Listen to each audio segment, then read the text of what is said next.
پہلگام میں معصوم سیاحوں پر دہشت گردانہ حملے کی شدید مذمت۔ حملہ بزدلانہ اور انسانیت سوز، دل دہل کر رہ گیا، کے کویتا کا بیان۔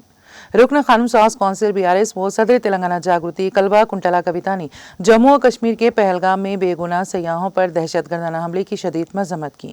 انہوں نے حملے میں سیاحوں کی ہلاکت پر گہرے رنج و غم کا اظہار کیا۔ کے کویتا نے حملے کے واقعے کو بزدلانہ اور انسانیت سوز قرار دیا۔